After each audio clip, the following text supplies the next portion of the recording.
Abra sua Bíblia mais uma vez. Epístola do apóstolo Paulo aos Romanos, capítulo 12. Quero meditar com você nos versículos 1 e 2. Epístola do apóstolo Paulo aos Romanos, capítulo 12, versículos 1 e 2. Eu não sei se vocês perceberam, mas um dos propósitos de uma vigília, não apenas a vigília, mas o jejum, é mostrar para o ser humano que nós não somos nada. Porque muitas vezes não conseguimos ficar pelo menos uma noite sem dormir. Nosso corpo já pede a cama, né? Nosso corpo já fica cansado. Mas sempre me vem à mente o texto da palavra de Deus que diz que Jesus passava vigílias de oração. Jesus não se reunia, ou ele não apenas fazia vigílias uma vez a cada ano, ou uma vez na vida e outra na morte, não. A Bíblia diz que era o costume de Cristo, passar noites em claro, buscando a face do Pai. E mais, ele saía, depois de uma vigília intensa com o Pai, ele saía dessa vigília não para a cama, ele saía dessa vigília para a proclamação da verdade. Então, que possamos tornar a vigília não apenas um evento da igreja, mas sim um estilo de vida. Vamos ler Epístola do apóstolo Paulo aos Romanos, capítulo 12, versículo 1 e 2. Neste momento eu quero tratar com vocês sobre o estilo de vida do remanescente no tempo do fim.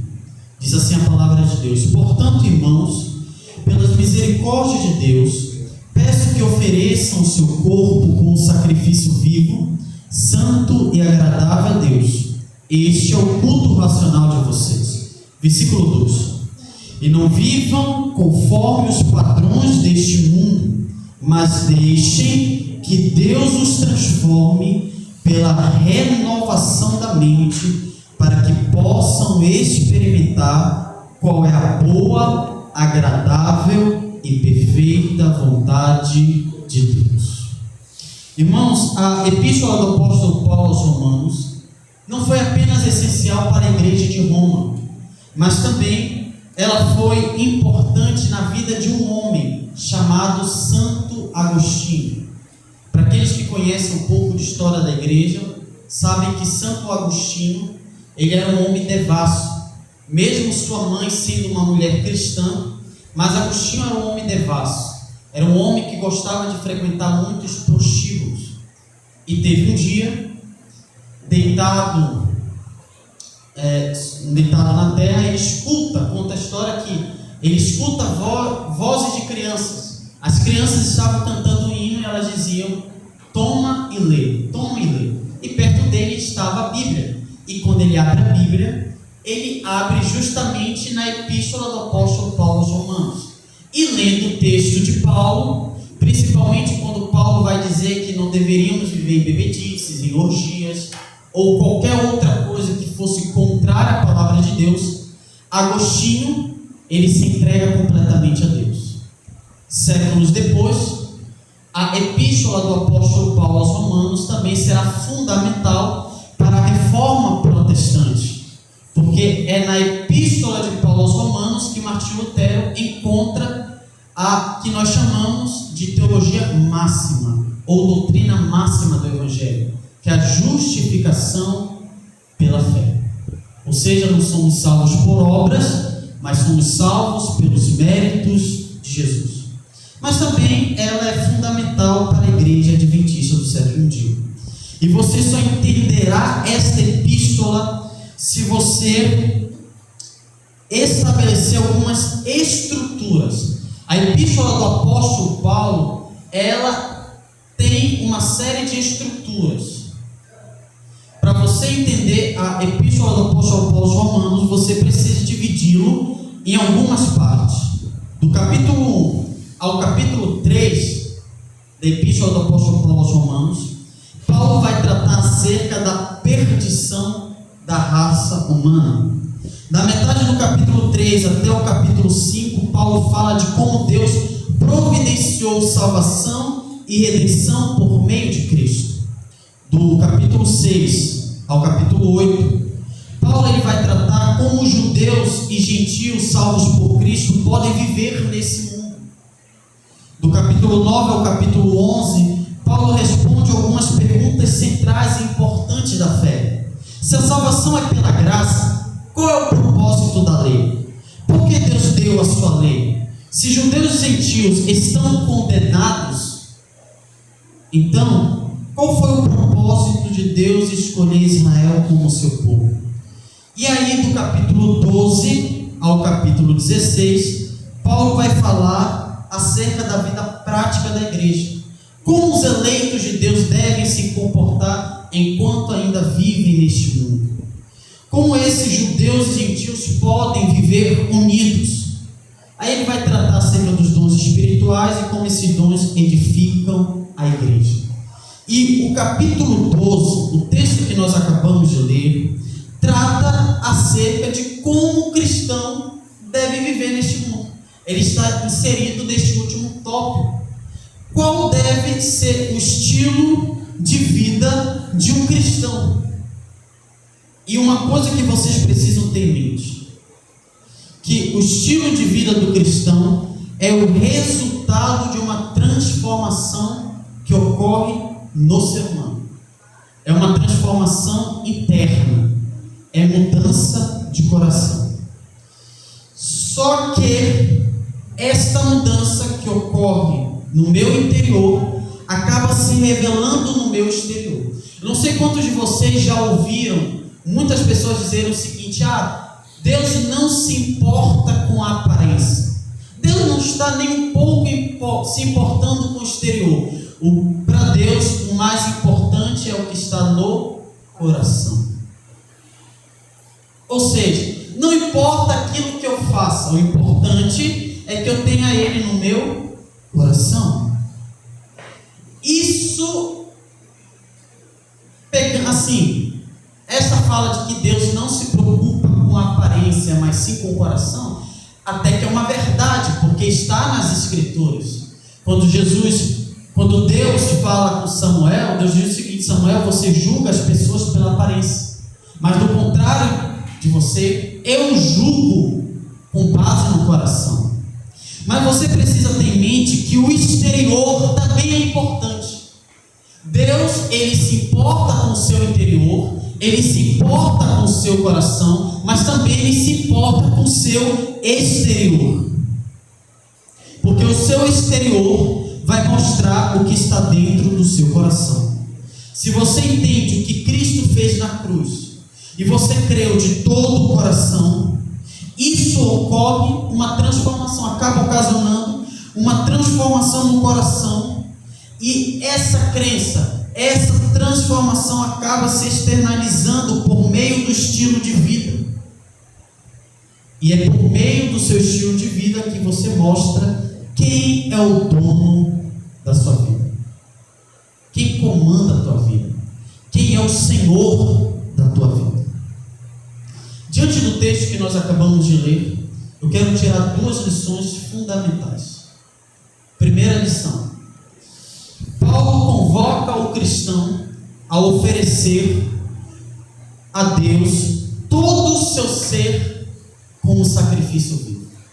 Note comigo, por favor, Romanos capítulo 12, versículo 1. Paulo diz: portanto, irmãos, pelas misericórdias de Deus, peço que ofereçam o seu corpo como sacrifício vivo, santo e agradável a Deus. Este é o culto racional de vocês.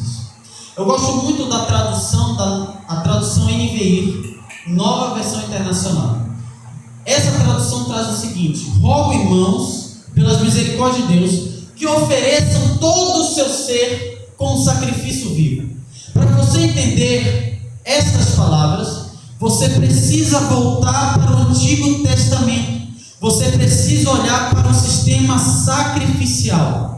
Ou seja, assim como o cordeiro era sacrificado por completo, nós precisamos, diante de Deus, sacrificar todo o nosso ser.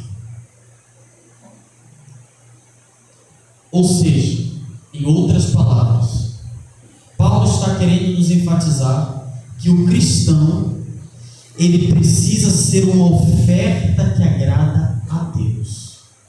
Você se lembra que quando uma pessoa levava um cordeiro para o santuário, este cordeiro ele não tinha que ter nenhuma mancha, nenhum defeito. Ou seja, o cristão, ele precisa ser uma oferta santa, perfeita e agradável a Deus. Mas Paulo não para por aí.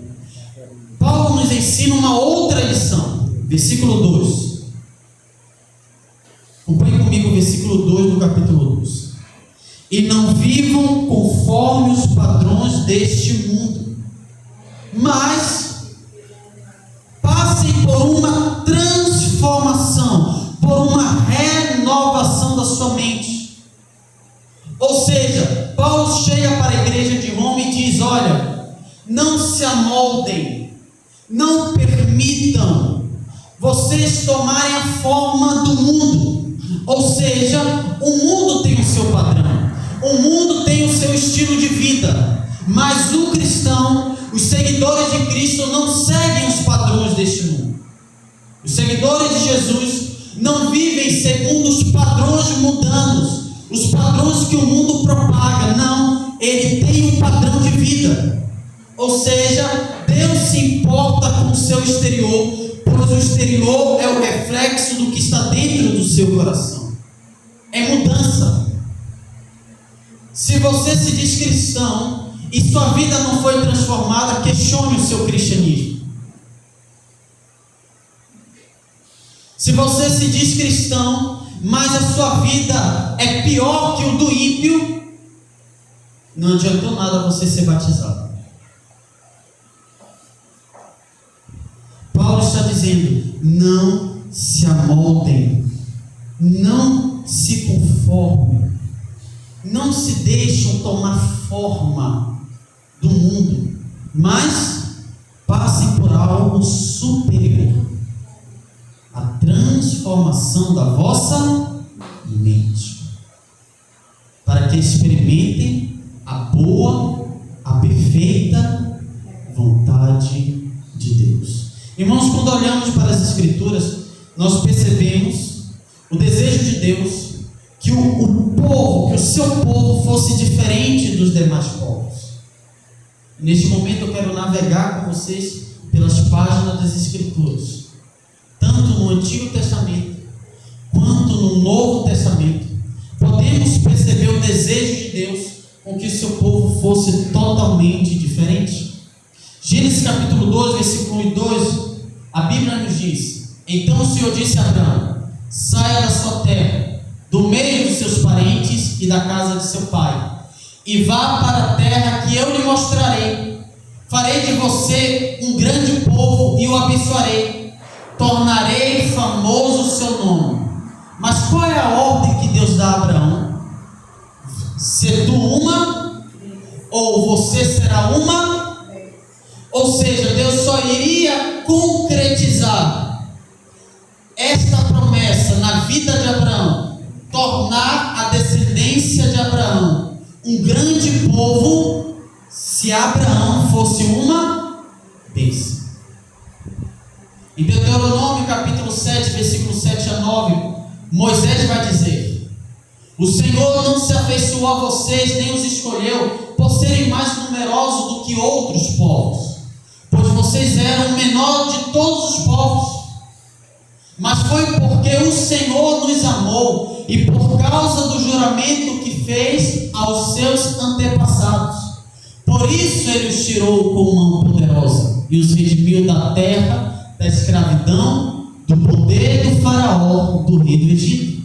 Moisés está enfatizando para o povo de Israel que Deus não os havia escolhido porque eles haviam algo de precioso. Não. Se fosse comparar Israel com os demais povos, Israel era um povo pequeno. Não tinha nada em Israel que Deus pudesse se agradar. Mas por que Deus escolheu Israel como nação? Porque Ele amou. Simplesmente o amor de Deus. E com base nessa escolha, veja a ordem que Moisés vai dar para o povo. Saibam, portanto, que o Senhor, o seu Deus, é Deus. Ele é o Deus fiel, que mantém a aliança e a bondade até 1000 gerações daqueles que amam e obedecem os seus. Ou seja, vivam conforme aquilo que Deus pediu para que vocês vivam, já que vocês são povo escolhido por Ele. Amém, Senhor.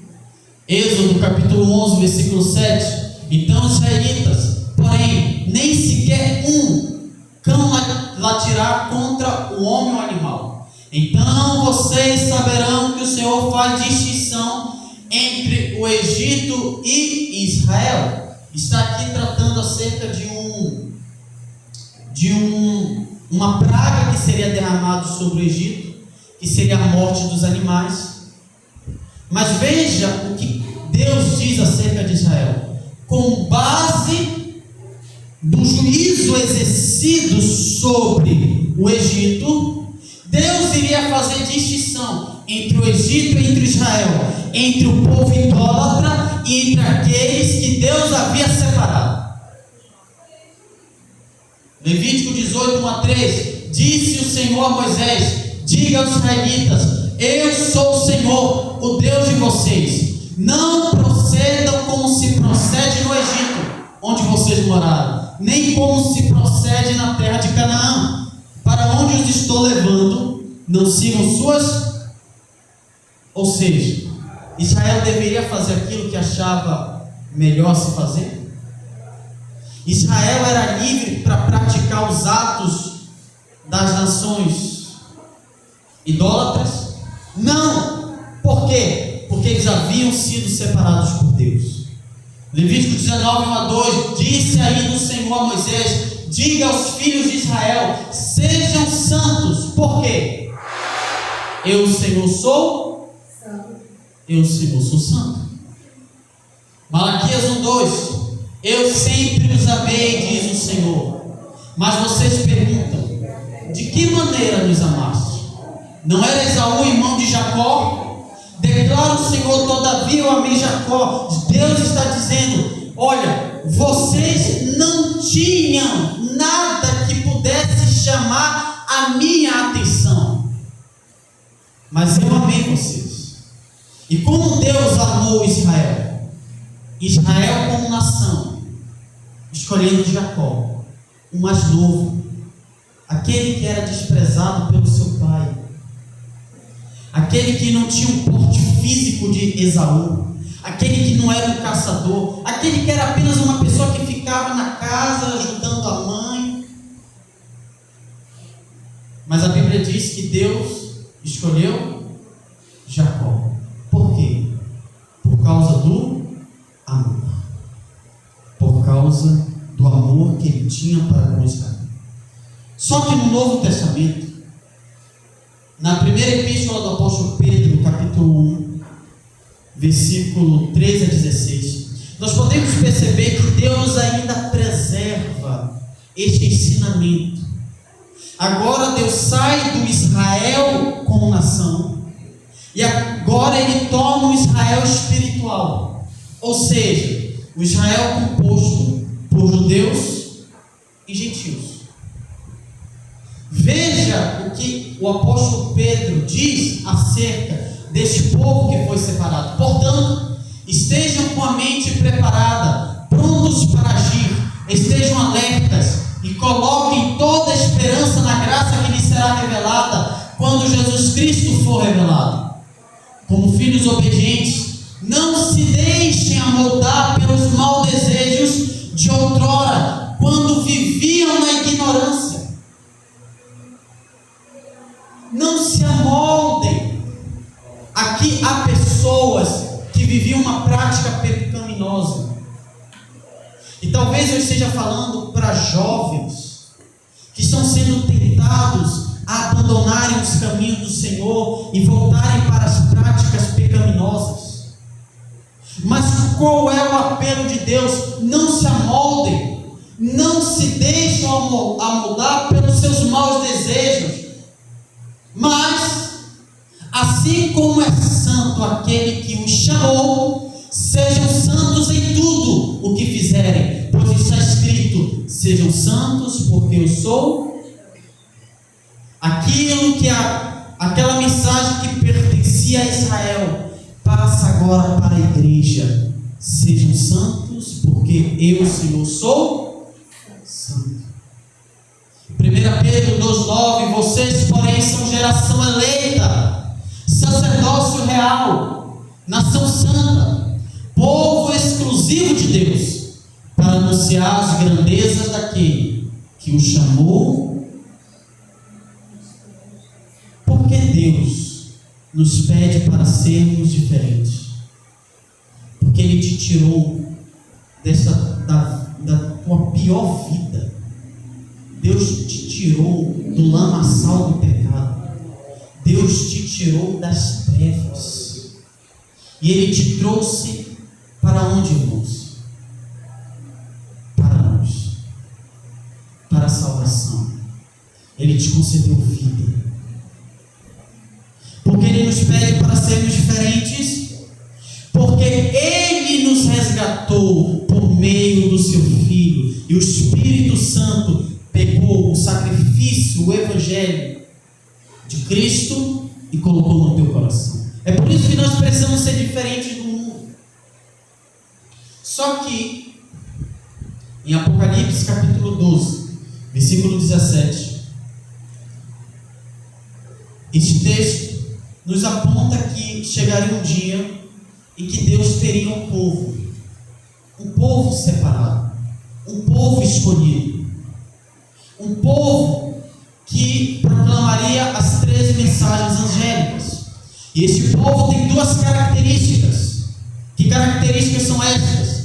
O dragão irou-se contra a mulher e saiu para guerrear contra o restante da sua descendência, contra o remanescente, os que obedecem os mandamentos e se mantêm fiéis ao testemunho de Jesus. Ou seja, irmãos, aqui está a certidão de nascimento da Igreja Adventista do Sétimo Dia.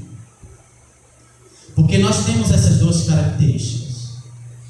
Nós enfatizamos a guarda dos mandamentos de Deus, e nós temos manifesto em nosso meio o espírito de profecia.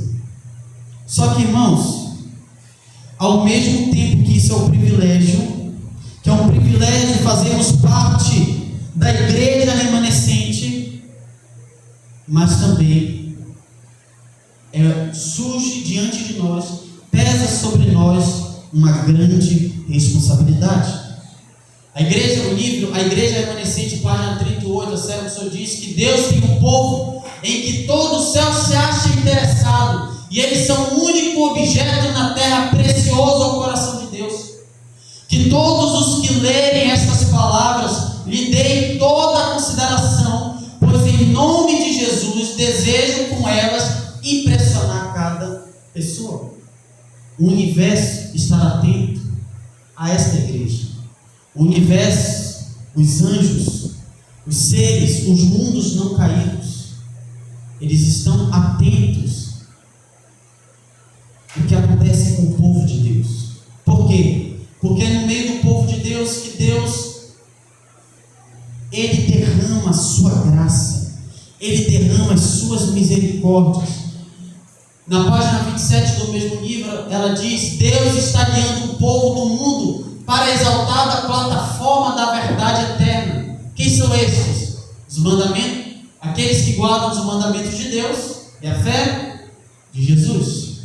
Na página 16 ela diz: Deus tem uma igreja. Enquanto muitas pessoas têm propagado a ideia que não importa a igreja que você faça parte, ou a religião que você faça parte, o importante é você servir a Deus, mas de acordo com a Bíblia, Deus tem um povo remanescente, Deus tem um povo escolhido, Deus tem um povo separado. Ellen White nos diz que Deus tem uma igreja e tem um povo escolhido. Pudessem todos ver como eu tenho visto, como intimamente Cristo se identifica com o seu povo. Que privilégio, Deus. Que privilégio fazermos parte da igreja remanescente. E se fazemos parte desta igreja, precisamos viver totalmente diferente do mundo, porque esta igreja representa Cristo na terra. Não sei quantos já leram este livro, o livro Nisto Cremos. Na crença de número 22, este livro nos diz: somos chamados para ser um povo piedoso, que pensa, sente e age em harmonia com os princípios bíblicos, em todos os aspectos da vida pessoal e social. Ou seja, a Bíblia deve reger aquilo que nós vemos, aquilo que nós ouvimos, aquilo que nós comemos, aquilo que nós tocamos. A Bíblia é a norma, é o padrão de conduta dos filhos de Deus. Para que o Espírito recrie em nós o caráter de nosso Senhor, só nos envolvemos naquelas coisas que produzem em nossa vida pureza, saúde, alegria semelhante às de Cristo. Se nós queremos uma obra do Espírito em nossa vida, precisamos nos envolver com aquilo que é puro, com aquilo que nos gera saúde e com aquilo que nos traga alegria, semelhante a que Cristo fazia. Isso significa que nossas diversões e entretenimentos devem corresponder aos mais altos padrões do gosto e beleza. Ou seja, o adventista faz aquilo que acha que é certo. O adventista assiste aquilo que o mundo assiste. O adventista ouve aquilo que o mundo ouve. Não. Há um alto padrão elevado. Por quê? Porque Deus nos chamou para sermos diferentes. E a pergunta é: já que nós fazemos parte da igreja remanescente, qual é o estilo de vida do cristão? Qual é o estilo de vida daquele que se diz adventista do sétimo dia? Qual é o estilo de vida dessa pessoa? Primeiro, precisamos ter um cuidado para não nos envolvermos com o mundo. Eventos finais, página 55. Quanto a essa mensagem, Apocalipse 18, de 1 a 3, estiver soando enquanto a proclamação da verdade estiver realizando sua obra de separação, nós, como fiéis sentinelas de Deus, devemos discernir qual é a nossa verdadeira posição. O maior problema que há no meio adventista é que os adventistas não sabem qual deve ser sua posição diante do mundo. Como o próprio texto nos diz, nós temos um padrão.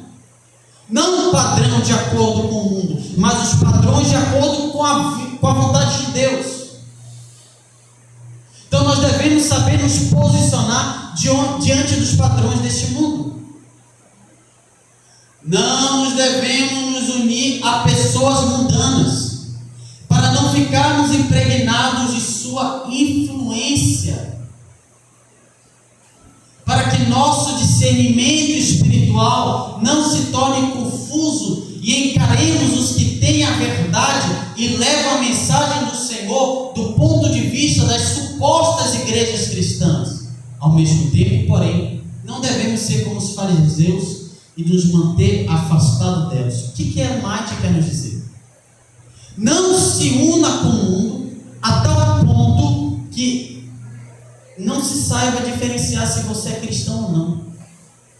Porque há muitos adventistas do sétimo dia que estão tão associados com as coisas do mundo que você, quando essa pessoa pessoa diz, olha, eu sou adventista do sétimo dia, a pessoa fica totalmente impressionada. Você? Eu me lembro de uma vez, em um ambiente de sala de aula, onde a palestrante, uma psicóloga, pediu para que separasse assim, grupos de pessoas que tinham certas características em comum. Aí tinha a aula dos leitores, tinha a aula dos inteligentes, tinha a aula daqueles que eram otakus. Para quem não sabe o que é otaku, é pessoas que assistem animes. E tinha a área dos crentes. Aí disseram, ó, Gabriel faz parte da área dos crentes, mas tal. E aí, um dia seguinte, eu sou adventista do sétimo dia. Aí a menina olhou, você é adventista do sétimo dia?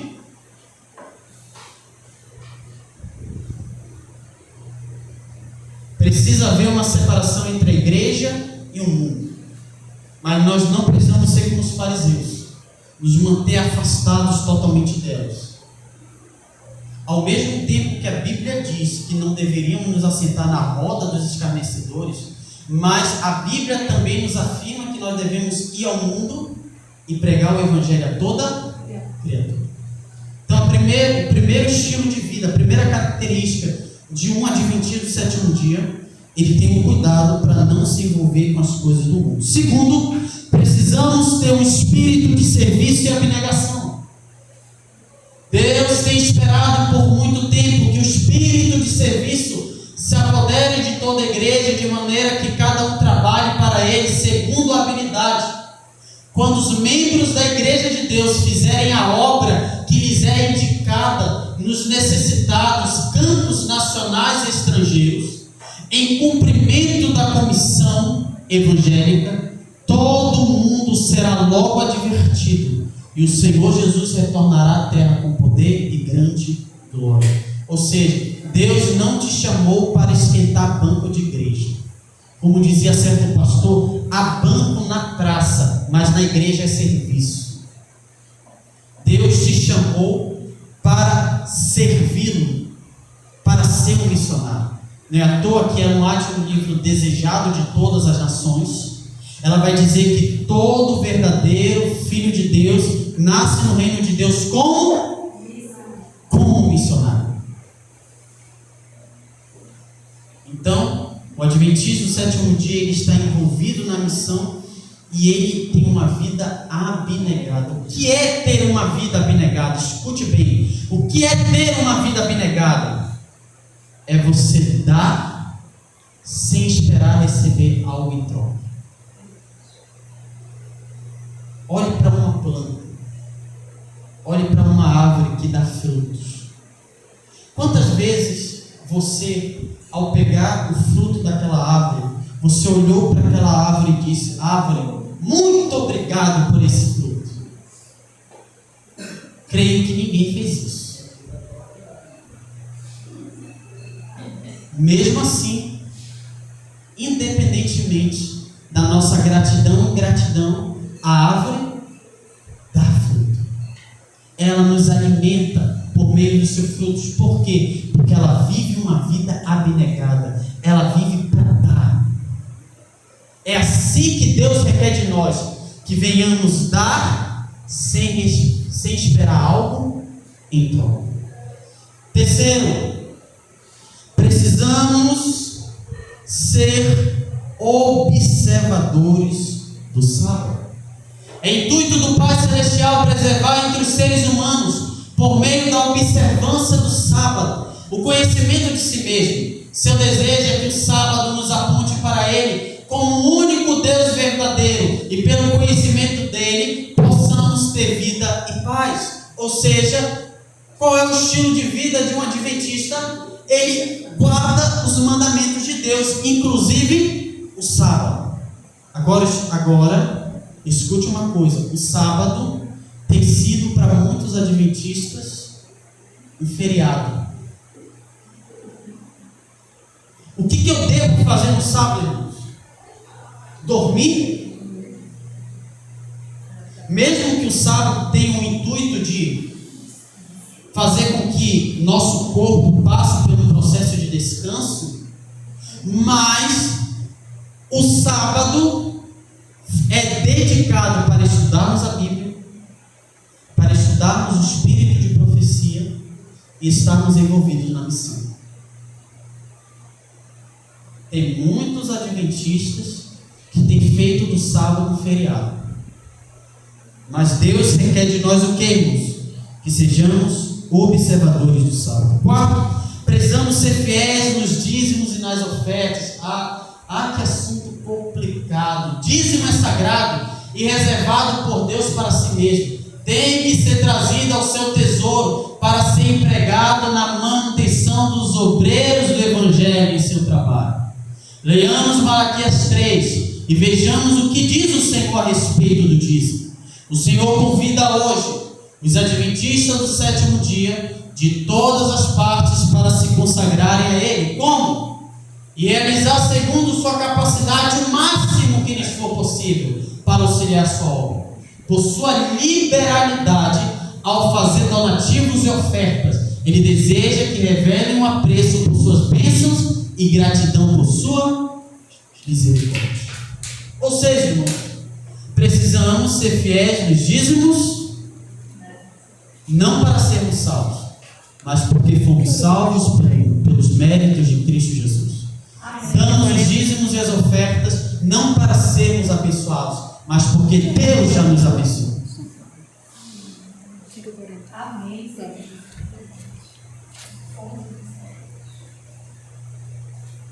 Outro que tem sido um calcanhar de Aquiles para muitos adventistas do sétimo dia. Deus requer do seu povo aquilo que a nossa irmã acabou de pregar: um estilo de vida mais saudável. Deus está procurando nos levar de volta, passo a passo, a seu desígnio original, que o ser humano subsista com os produtos naturais da terra. Entre os que estão aguardando a vinda do Senhor, a alimentação cárnea deve ser finalmente abandonada. A carne deixará de fazer parte do seu regime alimentar. Devemos ter isso sempre em mente e procurar agir firmemente nesse sentido. Irmãos, quando nós tratamos acerca do estilo de vida mais saudável, precisamos ser equilibrados. Eu tenho uma mensagem só sobre tratando acerca do estilo de vida saudável do cristão. Porque há dois grupos de pessoas dentro da igreja adventista do sétimo dia. Há um grupo de pessoas que diz o seguinte: já que eu não sou salvo por aquilo que eu como, por aquilo que eu bebo, então eu vivo da forma que eu quiser, da maneira que eu quiser, eu posso comer, beber à vontade, porque segue aquela filosofia: comamos e bebamos, porque sabemos que amanhã nós iremos morrer. Mas também há um outro grupo de pessoas. Há um grupo de pessoas que falam tanto da mensagem de saúde, que parece que a Bíblia só se resume a um cardápio.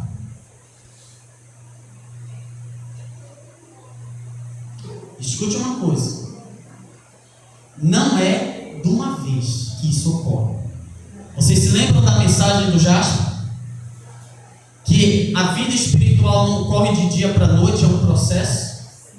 O abandono de certos alimentos é algo progressivo.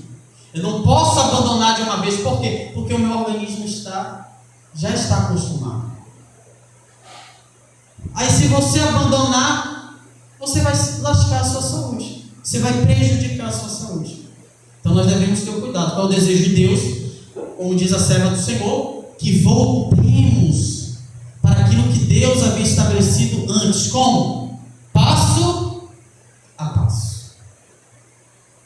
Precisamos, outra característica, outro estilo de vida do remanescente no tempo do fim, precisamos ter uma vida de jejum e oração.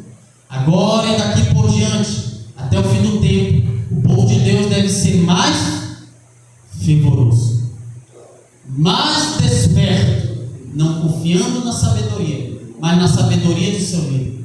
Deve separar dias de jejum e cuidado, para que isso não seja apenas um evento da igreja. Jejum e oração não é apenas um evento da igreja, deve ser um estilo de vida. Outra característica daqueles que fazem parte da igreja remanescente: precisa haver um culto familiar. Ao fim da tarde e pela manhã, una-se com os filhos no culto a Deus, lendo sua palavra, cantando seu louvor. Ensine-os a memorizar a lei, a importância do culto familiar. Será que temos tido culto familiar em nossos lares?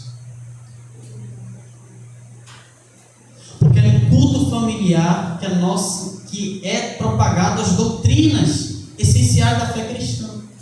É no culto familiar que os seus filhos terão um encontro com o Senhor. É no culto familiar que os seus filhos terão conhecimento da palavra de Deus. É no culto familiar que você também terá um encontro com o teu Senhor. Então, uma das características daqueles que fazem parte da igreja remanescente são aqueles que fazem o culto familiar. Amém. Oitava característica daqueles que fazem parte do remanescente: eles confiam em Deus. Há uma característica muito importante que aparece em Apocalipse capítulo 14, versículo 12. Diz o seguinte: aqui está a perseverança dos santos. Há duas características: os que guardam os mandamentos de Deus e têm a fé em Jesus. Mas tem uma tradução, que é a Revista Corrigida, que traz o seguinte: os que guardam os mandamentos de Deus e têm a fé de Jesus. Fé em Jesus é diferente de ter a fé de Jesus. A fé em Jesus: eu deposito a minha fé, a minha confiança nele por aquilo que ele fez na cruz por mim. E qual é a fé de Jesus? É viver totalmente dependente dele. Uma das características daqueles que fazem parte do remanescente: eles vivem pela fé. O mundo pode estar caindo, mas eles permanecem em paz. Amém.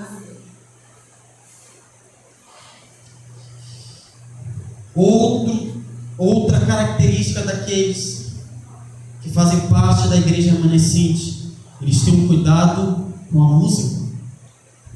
Irmãos, pensa num assunto polêmico dentro da igreja, quando nós tratamos da área da música. Porque há um grupo de pessoas que dizem que não tem nenhum problema, pode se ouvir o que quiser, e nós sabemos que não é assim.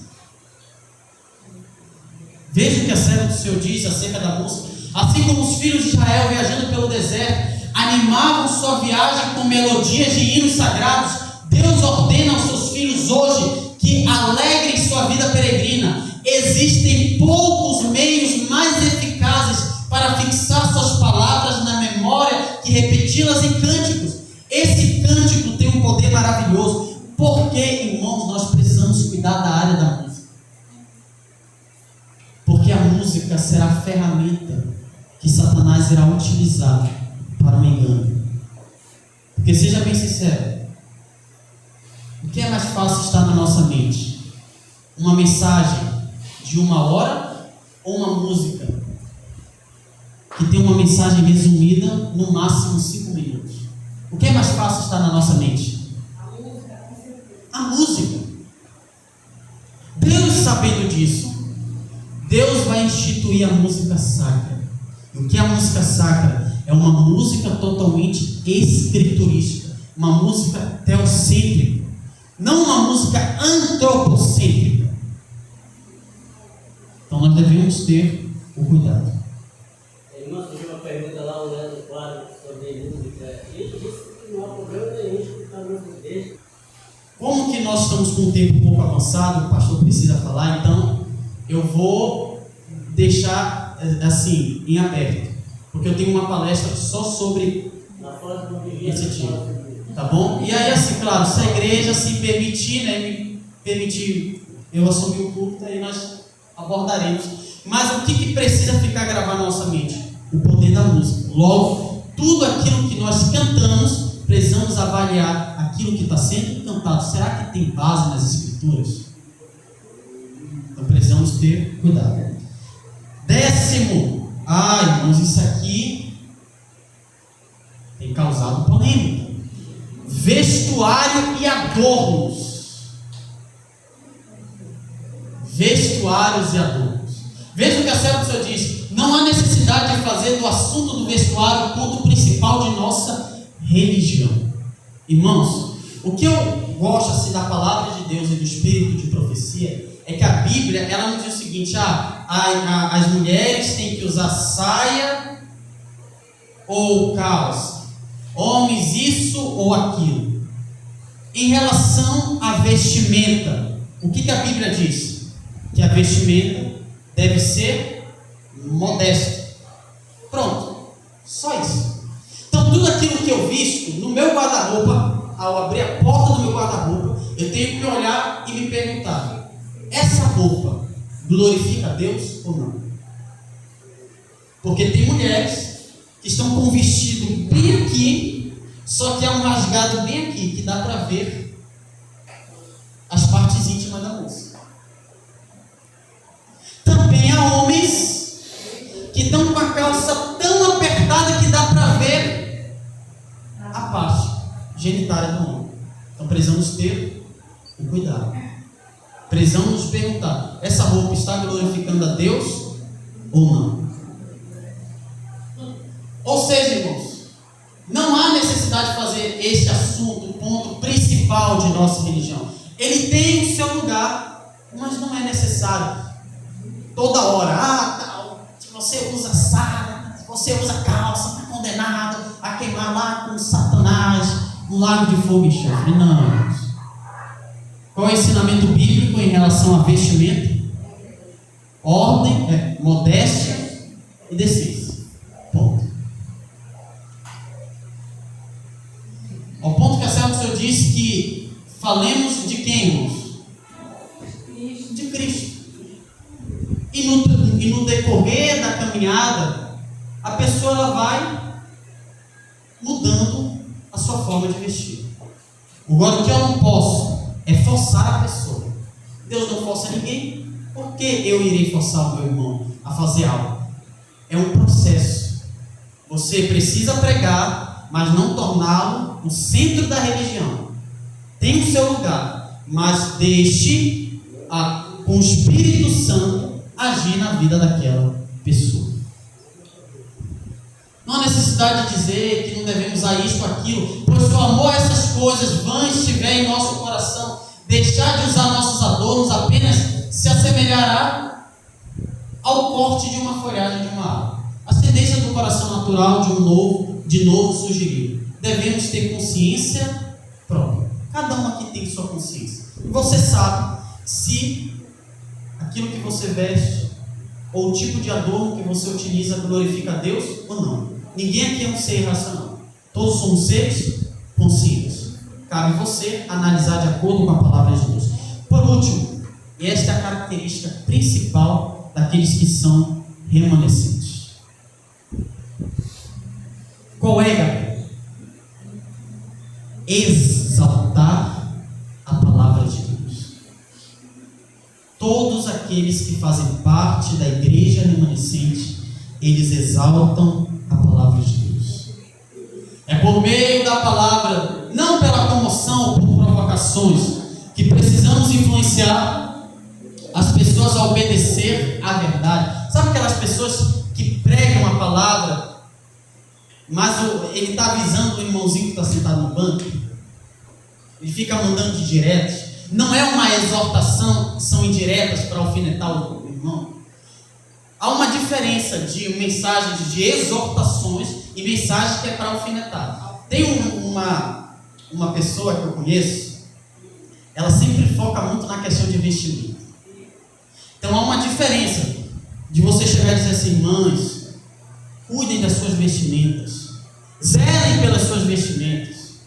Olha, o povo de Deus precisa se atentar a pessoas em nosso meio que não estão seguindo os padrões de Deus. Isso aqui é uma palavra de exortação. Só que tem uma irmã que diz o seguinte: irmãos, aqui nessa igreja tem uma mulher, tem isso, tem aquilo, que está com a vestimenta de Jezabel. Entendeu? Indiretas. Precisa disso, irmãos? Não. Quando você exorta, quando você disciplina de acordo com a palavra, a pessoa sabe. A pessoa sabe se essa mensagem é para ela ou não. Se ela está vivendo de acordo com a palavra, ela vai continuar vivendo. Se ela se incomodar, é porque ela não está vivendo de acordo com a palavra. Então, ela vai tentar se amoldar com aquilo que está na palavra. Então, precisamos exaltar a palavra de Deus, não ficar jogando indiretas, não. Sobre o fundamento da palavra de Deus, podemos permanecer em segurança. Pregue a palavra e as pessoas se converterão. As pessoas irão mudar o seu estilo de vida. Os adventistas do sétimo dia foram escolhidos por Deus. Irmãos, que coisa maravilhosa. Os adventistas do sétimo dia foram escolhidos por Deus como um povo peculiar, separado do mundo.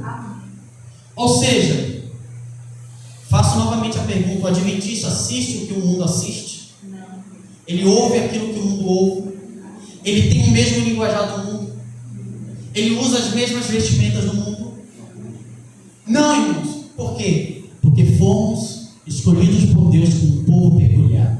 Com a grande talhadeira da verdade, Ele os cortou da pedreira do mundo e os ligou a si. Tornou-os representantes seus e os chamou para serem embaixadores na derradeira obra da salvação.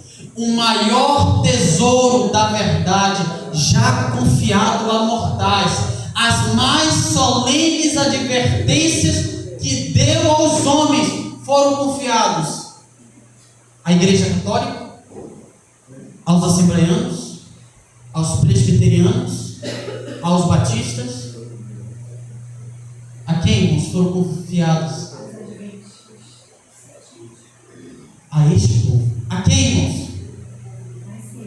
Os adventistas do sétimo dia.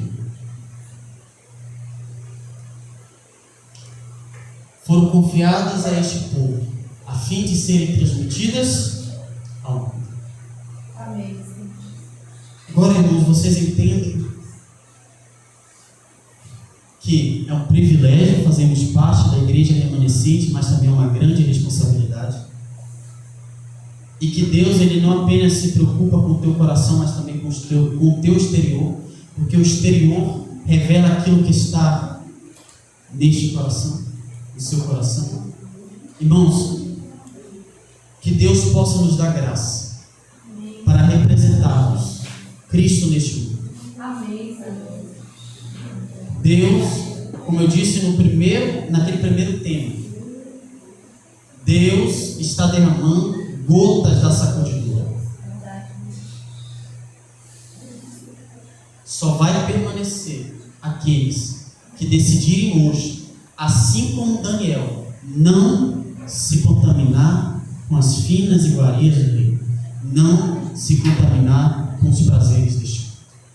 Que Deus nos abençoe e que possamos ser homens e mulheres que venham ser, como nós aprendemos hoje, nós jovens aprendemos hoje, sal e luz. Por quê? Porque Jesus disse: para que olharem para vocês, quando os ímpios, quando o mundo olharem para vocês, eles não vão glorificar vocês, mas glorificarão o vosso Pai que está nos céus. Amém. Se coloque em pé.